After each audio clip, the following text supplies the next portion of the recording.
Il y a deux façons rapides et gratuites de soutenir ma chaîne YouTube. La première, c'est de laisser un pouce bleu si la vidéo te plaît.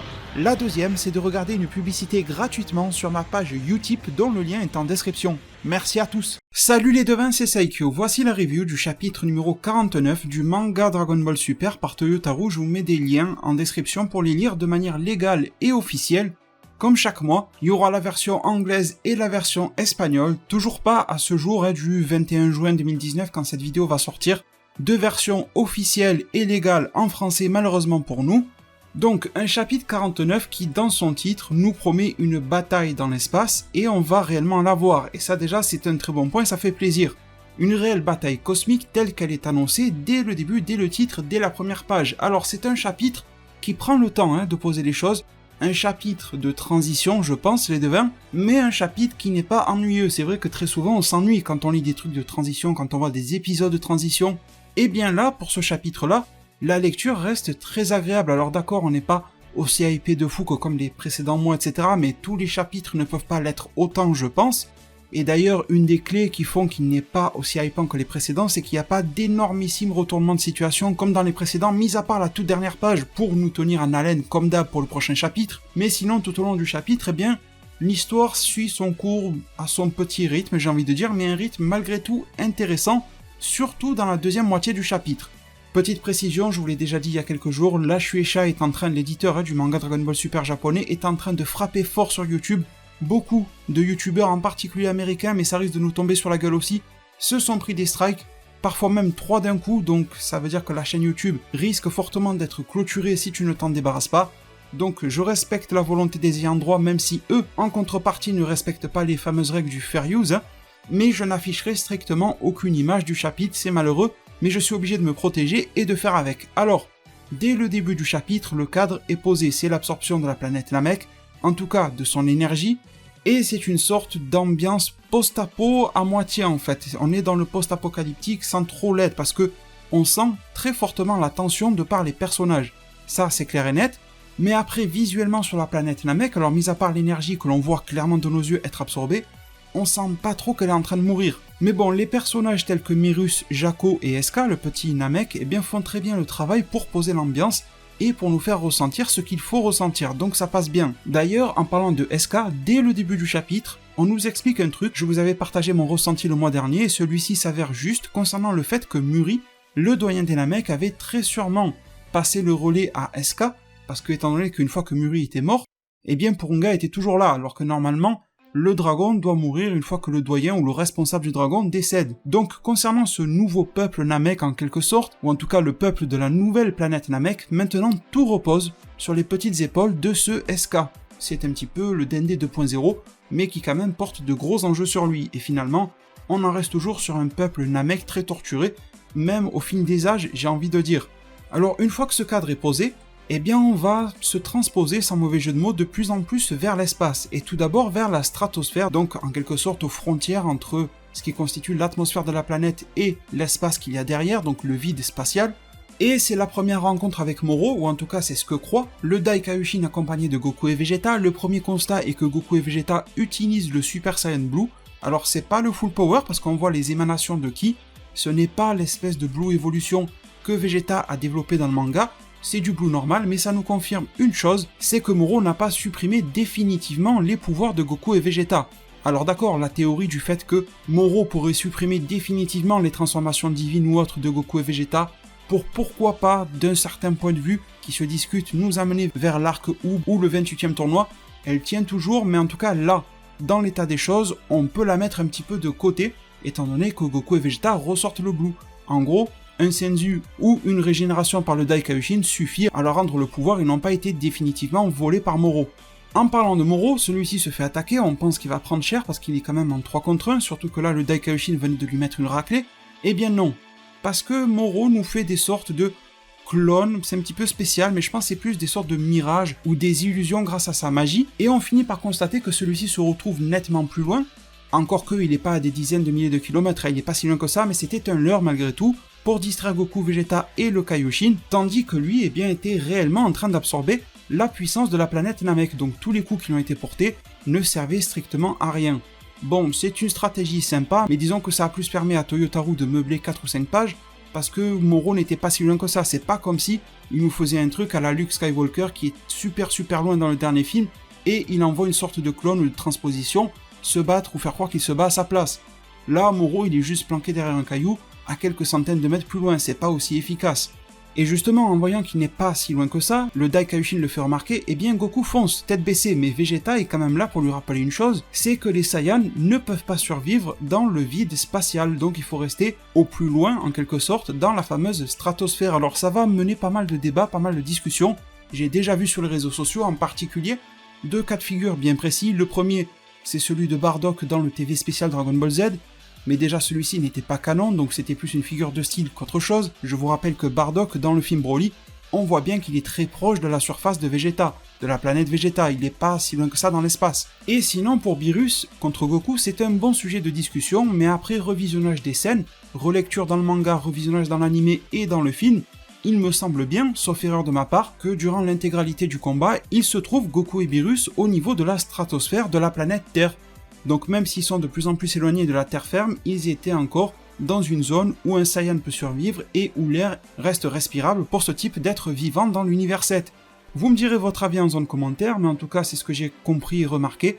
Et à partir de là, il ne reste plus qu'une seule solution. Rappelez-vous, il y a plusieurs millions d'années, le Daikaioshin n'avait aucune difficulté à faire face à Moro, peu importe le lieu, dans le vide spatial ou autre. Eh bien on pourrait dire que c'est une bonne stratégie de la part de Moro, je ne sais pas s'il l'a fait exprès pour isoler Goku et Vegeta ou pas, mais en tout cas le Daikaioshin est obligé de foncer sur lui tout seul.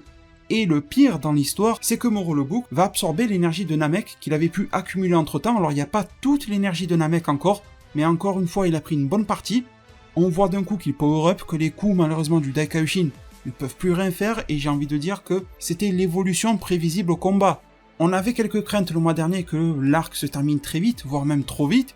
J'ai pas l'impression que ce soit réellement le cas, mais par contre une évolution qui était prévisible, et ça c'était beaucoup plus facile de parier dessus, eh bien c'était que le Daikaioshin, après la prestation, et Majin Buu y compris, après la prestation réalisée, allait forcément se prendre un retour de bâton suite à l'évolution des pouvoirs de Moro. Et c'est clairement le cas. Celui-ci commence à faire le beau comme d'habitude, il faisait pas tant que ça le malin dans le chapitre précédent, mais là il a suffi d'une absorption et il se sent plus. Vous remarquez également que physiquement, d'apparence, il semble avoir rajeuni. Alors pour le moment, moi j'utilise toujours pas le mot rajeunir. Je vois beaucoup de monde dans les commentaires, réseaux sociaux ou autres l'utiliser. Moi je préfère utiliser le mot qui a été utilisé dans la version manga précédemment. Moro lui-même parlait de régénération. Il disait que à chaque fois où il accumulait de l'énergie et il l'absorbait, ça lui permettait de se régénérer. Donc j'ai pas l'impression que Moro soit un personnage à la Piccolo Daimao qui avait un certain âge et qui voulait rajeunir.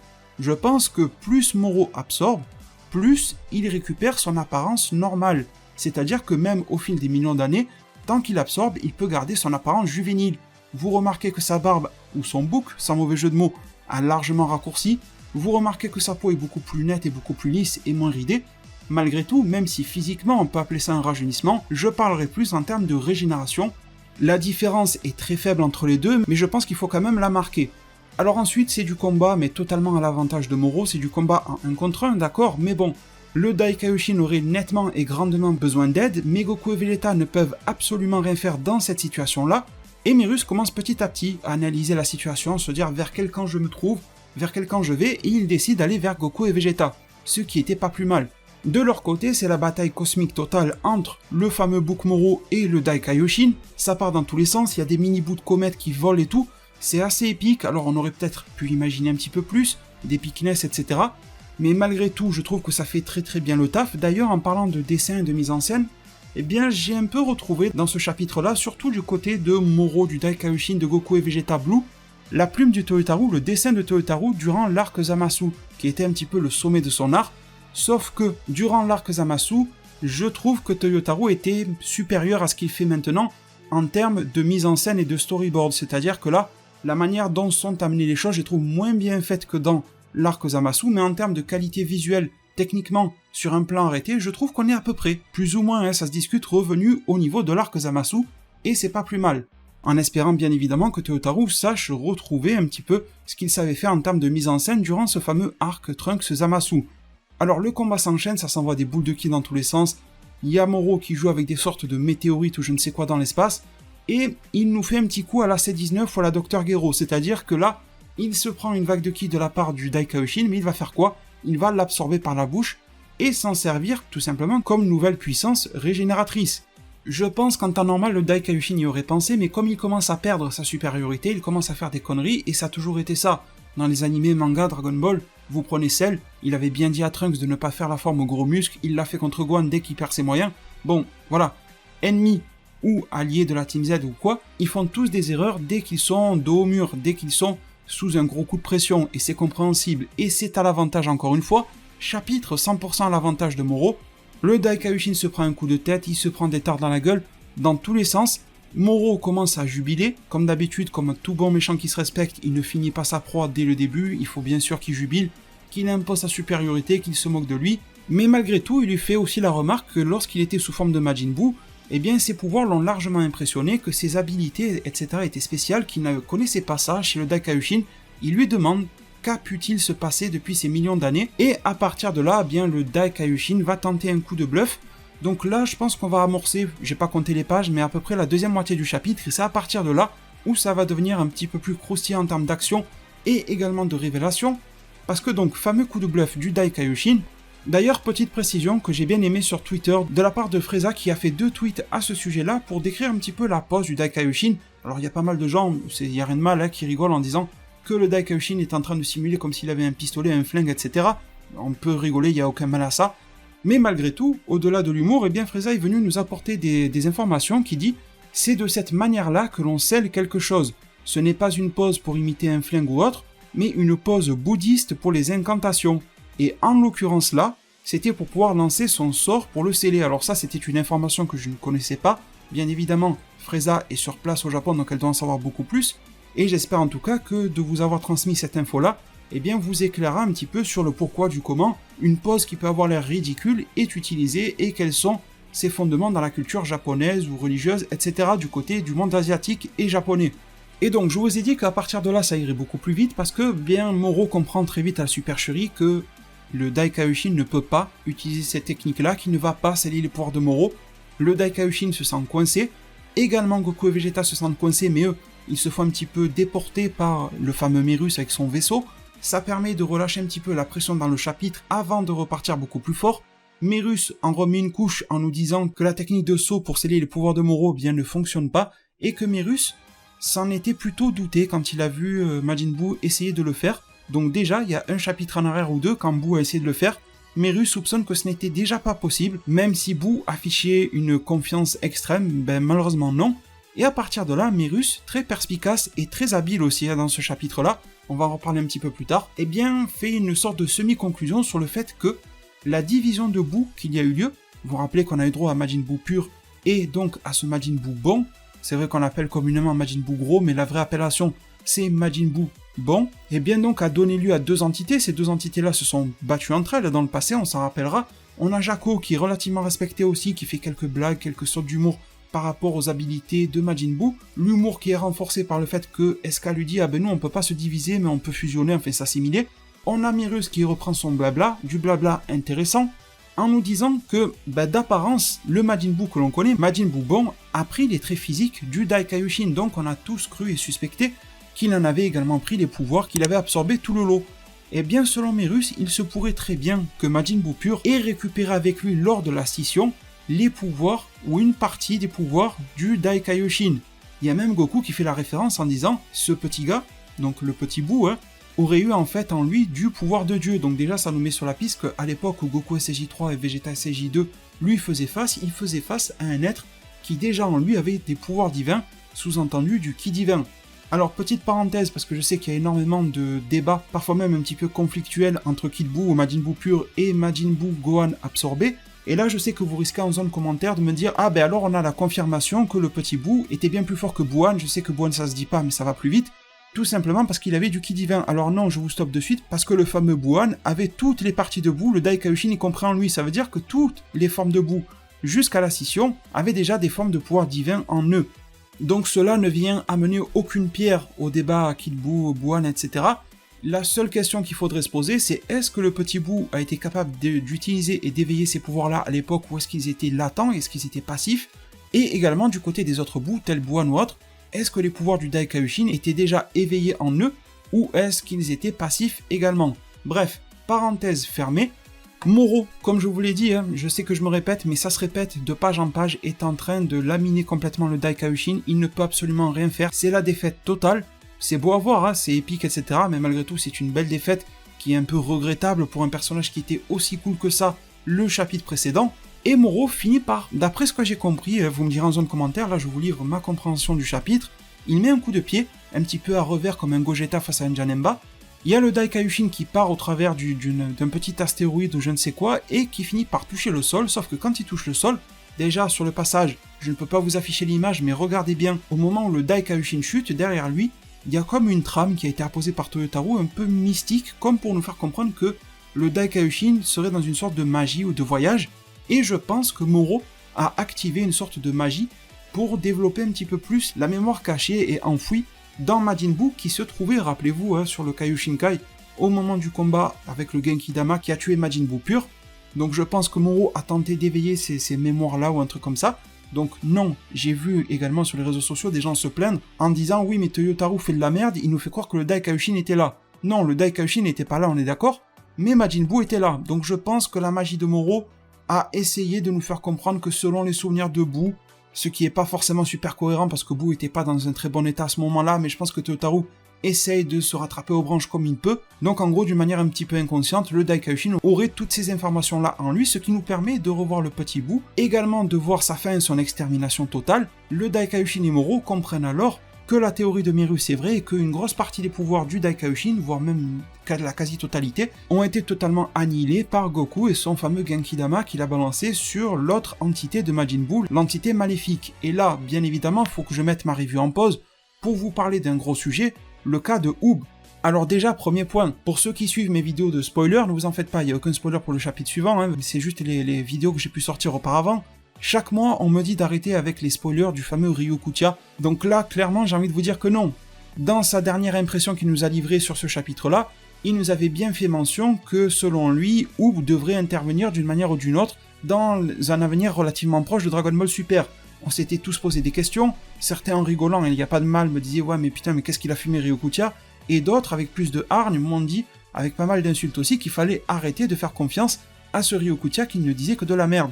J'ai envie de vous dire que pas tellement, parce que quand on voit ça, quand on voit ce qui arrive au Daikaioshin, que ses pouvoirs sont restés dans la partie, donc Majin Buu pur, le petit là, et que Oob en est la réincarnation totale de ce Majin Buu, j'ai envie de vous dire, est-ce que Oob n'a pas un rôle, de loin ou de près, à jouer avec cet arc-là? Alors tout ça c'est très intéressant, mais je vais quand même vous répéter une chose que j'ai dit dans ma vidéo de spoiler, parce que vous ne regardez pas tous mes vidéos de spoiler, et je le comprends, c'est pas grave du tout, mais de vous dire que c'est cool de vouloir impliquer Oob dans un arc, mais le gros problème c'est que cet arc Moro là, ce combat que vous voyez du Daikaioshin de Moro de Goku Vegeta, eh bien dans la chronologie de Dragon Ball, il se passe avant la première rencontre entre Goku et Oob. Donc comment est-ce que vous pouvez me ramener la gueule à Oob dans cet arc-là, alors que Goku ne l'a pas encore rencontré pour la première fois? Ça voudrait dire que soit la fin de Dragon Ball va être réécrite d'une manière ou d'une autre, chose qui à titre personnel ne me semble pas être une bonne solution, mais on verra. Ou alors les deux, allez, pas une, mais les deux autres solutions, c'est que, bon, il y a peut-être un truc que je ne vois pas, que vous allez me dire en zone commentaire qui viendrait rendre cohérent tout ça, ou alors on se dirige vers une incohérence, c'est-à-dire une introduction d'une certaine manière de Oob, et du coup ça rendrait totalement con, désolé du terme, la première rencontre de Goku et Oob au 28e tournoi des arts martiaux. Dragon Ball Super, pour le moment, au jour du 21 juin 2019, se situe donc, je le rappelle une énième fois, entre la mort de ce fameux Kid Buu que vous voyez dans le chapitre, et le départ de Goku avec Oob. Donc en fait ça fait bugger mon cerveau tout simplement, parce que comment peut-on impliquer Oob, ou alors peut-être que Toyotarou et Toriyama ont une astuce en tête qu'ils vont nous révéler plus tard, mais comment l'impliquer et qu'il soit un petit peu le sauveur de l'arc malgré lui, que le Daikaioshin puisse récupérer les pouvoirs qu'il a, qui doivent être réincarnés d'une certaine manière en Oob, qu'il puisse donc tabasser du Moro grâce à cela, sans que Oob ne rencontre Goku, et sans que Oob n'en garde la mémoire d'avoir participé à une bataille contre Moro. Alors il y a un abonné qui m'a proposé une sorte de théorie, on va dire sans zone commentaire, désolé j'ai pas ton pseudo en tête, mais qui m'a dit pourquoi pas que le Daikaioshin pourrait d'une certaine manière, avec une prise de contact avec un autre Kaioshin, avec Enma, avec Kaio, avec je ne sais qui, avec Dende, pourquoi pas, et bien se rendre compte qu'il y a la réincarnation de Oob et donc la réincarnation de ses pouvoirs, une version qui est donc bienveillante, et que le Daikaioshin pourrait s'en servir, ou peut-être Miru, c'est qui le saurait, et que le Daikaioshin, grâce aux capacités de Buu, irait temporairement absorber Oob, sans faire en sorte que Oob ne voit son visage ou quoi, il absorberait vraiment quand il a le dos tourné ou autre. Il récupérerait donc la totalité ou quasi-totalité de ses pouvoirs, le fameux Daikaioshin, il irait latter du Moro, et une fois que le Moro est tabassé, scellé ou je ne sais quoi, le Daikaioshin / Majin Buu ferait ressortir Oob et lui rendrait le cours de sa vie, et un petit peu comme un effet Men in Black, vous savez, avec le truc pour flasher les gens, eh bien Oob ne se serait rendu compte de rien alors qu'il aurait participé en fait au sauvetage du monde entier, de l'univers d'une certaine manière. Alors d'un côté c'est intéressant, et je te remercie de m'avoir partagé cette idée-là, et d'un autre côté on est d'accord que c'est une idée qui reste malgré tout tirée par les cheveux, mais j'ai envie de vous dire, la situation dans laquelle on se trouve avec cet arc-là reste très tirée par les cheveux aussi. Ou alors, peut-être que le Daikaioshin va prendre connaissance de Oob, ça c'est une idée que je développe, et va se rendre compte qu'il est trop jeune, que ses pouvoirs ne se sont pas développés et que même se réunifier avec lui ne changerait rien. Du coup le Daikaioshin va être mis de côté, et ça va être comme d'hab au duo Goku-Vegeta de se démerder à l'ancienne comme ils peuvent.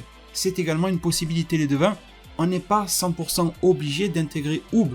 Je pense que cet arc-là, enfin ce chapitre-là et cet arc, vont être une sorte de pré-introduction au personnage de Oob, mais pas forcément une introduction en grande pompe, en grande fanfare, on va le voir tout le temps au premier plan, ça va être lui l'acteur principal. Je pense que là ils sont en train un petit peu de stimuler notre mémoire et notre nostalgie par rapport à Oob, et commencer un petit peu à instaurer cette sorte de nouvelle génération, et ça pourrait donc être un bel indicateur sur ce que peut être la suite de Dragon Ball Super, animé, manga, film, quelque chose de plus tourné sur l'après 28e tournoi des arts martiaux. Gardez cette idée-là en tête parce que ça risque tôt ou tard, plutôt tôt que tard, de se réaliser. Alors j'ai envie de dire la troisième et dernière partie de ce chapitre-là, alors je reprends avec un Vegeta qui m'a donné un petit peu le sourire quand il a dit ce genre de technique un petit peu futile là, un petit peu magique, etc. ne marche jamais. En gros, faut y aller à l'ancienne, avec de la force brute et massacrer l'ennemi. Alors ça peut paraître un petit peu bestial ce qu'il dit, mais si vous regardez bien dans Dragon Ball, c'est un petit peu ça, c'est-à-dire que les 25 millions de Mafuba, les sauts et compagnie et je sais pas quoi, au final ça marche que très rarement. Au final, c'est toujours un bon coup sur la tête ou je ne sais où qui va venir à bout de la menace et Vegeta n'a pas tort. Et Goku lui donne même raison. Mais bon, les deux sont frustrés parce qu'ils ne peuvent rien faire, et du coup, Merus va leur sauver la mise, mais d'une force incroyable. Et du coup, je vous passe les détails, vous irez voir le combat de vos propres yeux entre Merus et Moro. Mais ce que fait Merus, j'ai envie de dire, ça sort d'une autre dimension. Il y a tout le monde qui galère face à Moro, et Merus, ça fait 2 fois. Je sais pas si vous avez remarqué, dans le chapitre précédent ou celui d'avant, je sais plus, il s'était déjà battu à 1 contre 1 face à lui, alors bien évidemment en utilisant toute sa technologie, en utilisant ses bottes à la Astro Boy, en utilisant ces espèces de filets, je ne sais pas quoi. Là, cette fois-ci, il nous sort un casque pour pouvoir respirer dans l'espace. Mais bon, comme le dit Moro face à son pistolet, ça reste que des gadgets et des jouets, et malgré tout, la prestation de Merus, c'est qu'il sauve le Daikaioshin dans un contexte cosmique, et qu'en plus il fait du 1 vs 1, plutôt au calme face à un Moro qui est pas mal énervé, et qu'en plus en termes de ruse et d'intelligence, il le surpasse. Alors le personnage de Merus est très intriguant, et je pense que j'en ferai une vidéo dédiée, une sorte de vidéo prédiction ou autre, parce que je ne sais pas en fait sur quel pied danser avec lui. J'ai l'impression petit à petit qu'il nous prouve qu'il fait réellement partie de la caste des gentils, et sans théoriser sur le fait qu'il pourrait être méchant comme on l'a tous pensé à un moment, je pourrais assez facilement théoriser sur le fait que ce Merus est peut-être un petit peu plus que ce qu'il ne montre. Peut-être qu'il fait quand même partie de la caste des gentils, mais qu'il est au service des anges ou je ne sais quel délire. C'est pour ça d'ailleurs qu'il serait le premier de la patrouille galactique, c'est peut-être pour ça également qu'il a des bénéfices supplémentaires dans la patrouille, des artefacts que les autres n'ont pas et ce genre de choses.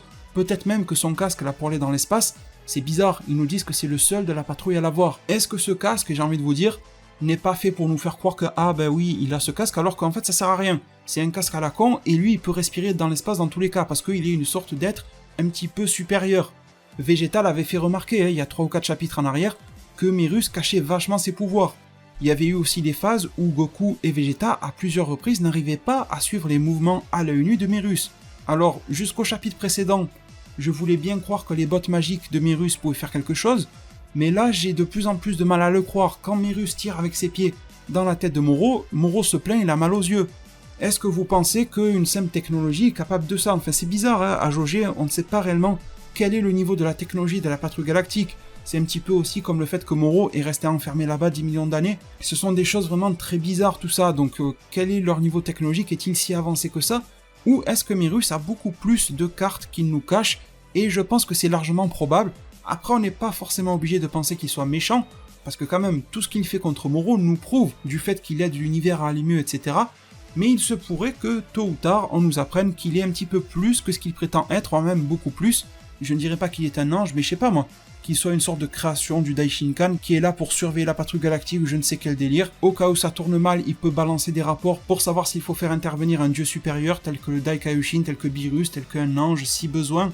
Si vraiment il arrive une menace ayant un niveau nécessaire pour que Whis ou autre ait besoin de briser leur fameuse neutralité angélique, je ne sais pas, mais je pense qu'il y a un petit truc à nous révéler sur ce Merus. Pas forcément la clé de l'arc ou autre, c'est possible, mais à ce stade je pense pas vraiment, mais je pense qu'il nous cache un petit bon truc croustillant pour la suite de cet arc-là. Et avant de parler de cette suite, eh bien il va falloir patienter parce que nous arrivons à la fin de ce chapitre-là, et grâce au très bon travail de Merus, nous nous retrouvons sur la terre ferme, sur la nouvelle planète Namek.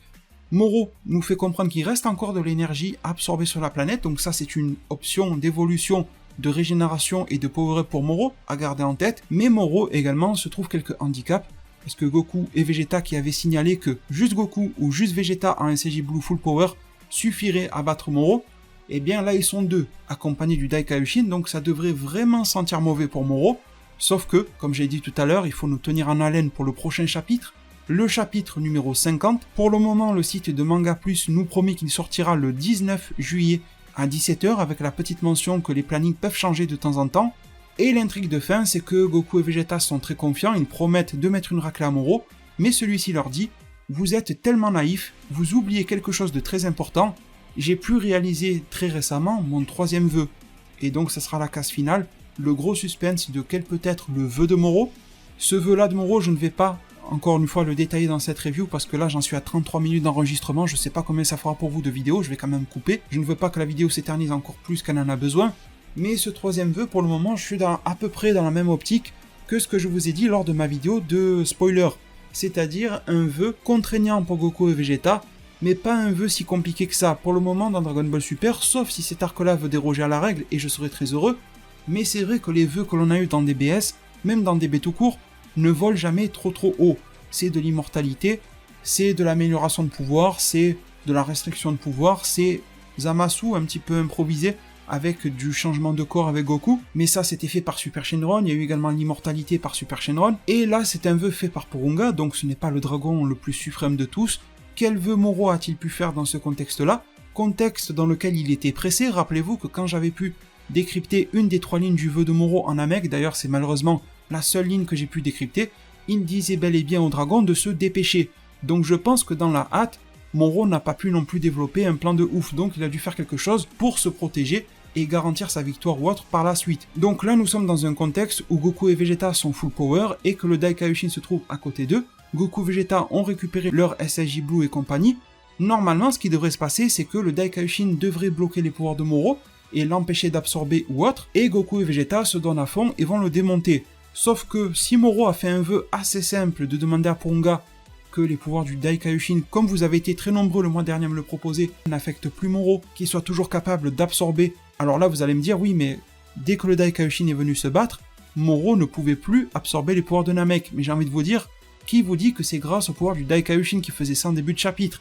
Peut-être que Moro, vous savez qu'il est vicieux et intelligent, a fait exprès de stopper l'absorption de Namek pour faire croire que les pouvoirs du Kaioshin fonctionnaient toujours, mais qu'en fait il n'en est rien. En tout cas, je ne peux pas affirmer avec 100% de confiance que c'est le vœu de Moro, mais c'est juste pour vous donner un ordre d'idée, je vais développer ça pour une prochaine vidéo. Je pense que c'est un vœu relativement simple et qui a un lien avec le contexte actuel. Pour le moment, je ne pense pas trop à un vœu façon Jiren, vous savez, ramener son maître, ramener son père, ramener sa mère, enfin je sais pas qui. À la limite, vraiment à la limite si on veut aller loin, si Moro ramène quelqu'un, ça serait peut-être d'anciens acolytes, d'anciens subordonnés ou d'anciens alliés. Ça pourrait être intéressant de voir d'un coup Moro être accompagné de 5 ou 10 personnes de son envergure à lui, qui auraient un petit peu des physiques un petit peu comme lui, qui d'un coup vont se mettre derrière lui. Là, ça va être terriblement la merde pour Goku, Vegeta et le Daikaioshin malgré leurs 3 pouvoirs réunis. Du coup, voilà, ça peut être intéressant par la suite. On va essayer de se décrypter ça ensemble d'ici la sortie du prochain chapitre dans un mois. Je vous remercie tous énormément. Bien évidemment, un remerciement supplémentaire pour toutes les personnes qui seront restées du début jusqu'à la fin de cette vidéo-là. N'hésitez pas à me le dire en zone commentaire. Je passerai au moins pour vous laisser, vous savez, le petit cœur là. Pour vous dire que j'ai donc adoré votre commentaire, comme ça vous le verrez, comme ça vous recevrez la notification et vous saurez que je vous ai vu. Pour le soutien, c'est comme d'habitude, ça bouge pas, c'est la même chose. Ma page Utip se trouve en description. Le pouce bleu à cette vidéo-là si le contenu vous a plu. Merci infiniment à tous ceux qui y contribueront. Prenez tous extrêmement bien soin de votre futur. et à plus pour de prochains arts divinatoires.